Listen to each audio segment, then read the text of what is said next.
It's 11:47 p.m. Your phone lights up. Someone needs advice. Again. You stare at the screen for a second. You're exhausted. Your head hurts. You've had one of the worst days in weeks. But somehow, you still reply. Because that's what you do.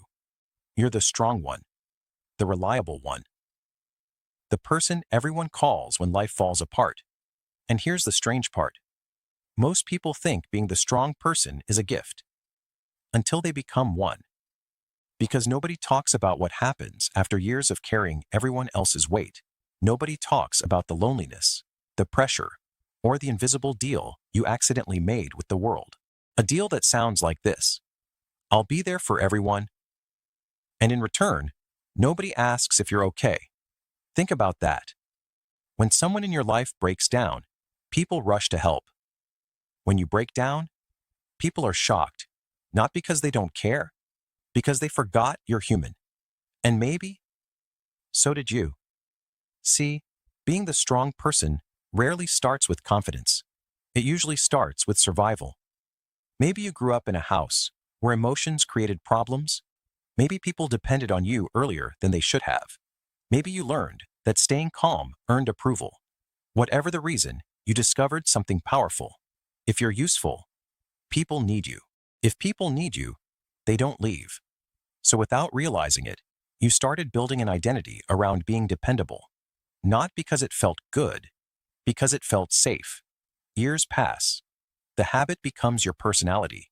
You become the listener, the fixer, the problem solver, the emotional paramedic, and everyone loves you for it. But there's a hidden cost. Every role gives you something and takes something. The role of the strong one gives you admiration, but often takes away permission. Permission to struggle, permission to be confused, permission to fall apart. Because once people see you as the person who has everything together, showing cracks feels dangerous, so you start hiding them. At first, it's small. I'm just tired. I'm fine. It's nothing. But eventually, something strange happens. You become so good at hiding your needs. You stop recognizing them. Psychologists call this self-silencing. Your brain learns a simple rule. Other people's emotions matter. Mine can wait. So every disappointment gets postponed. Every frustration gets delayed. Every hurt gets pushed aside. Not forever, just until later. The problem? Later never comes. And what doesn't get expressed gets stored. Not solved. Stored. That's why some of the strongest people you know are secretly exhausted. Not because life is harder for them, because they've been carrying emotional debt for years. Imagine putting $1 on a credit card. No big deal. Then another, then another, then another. For years. Eventually the problem isn't the next dollar. It's the thousands already sitting there. That's how emotional burnout works. The breakdown isn't caused by one bad day. It's caused by hundreds of invisible days stacked on top of each other. And then something confusing happens. You start feeling disconnected. Not from other people, from yourself. You know what's bothering everyone else. But ask yourself what you're feeling. You draw a blank. And that's when many strong people make a mistake. They assume they're becoming weak. They're not. They're becoming overloaded. There's a difference. Weakness says, I can't handle this. Overload says, I've been handling too much for too long.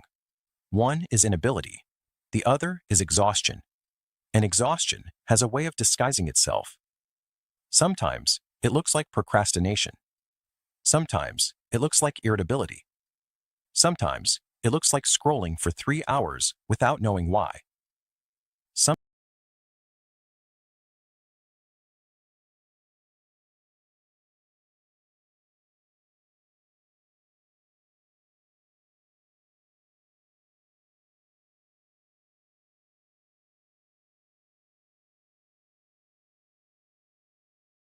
Read that again. They'll stay awake all night helping someone else, but feel guilty asking for 10 minutes of support. Why?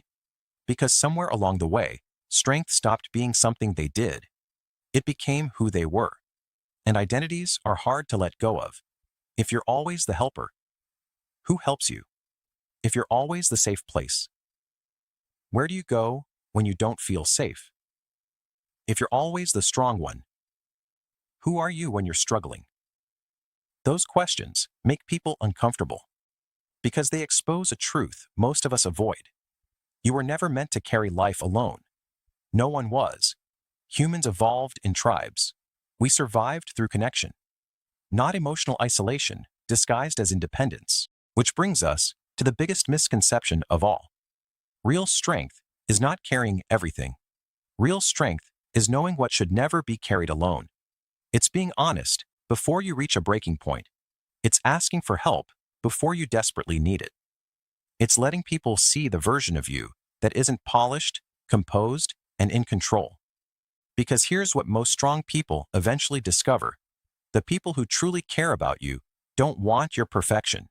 They want your reality, not the mask, not the performance, you.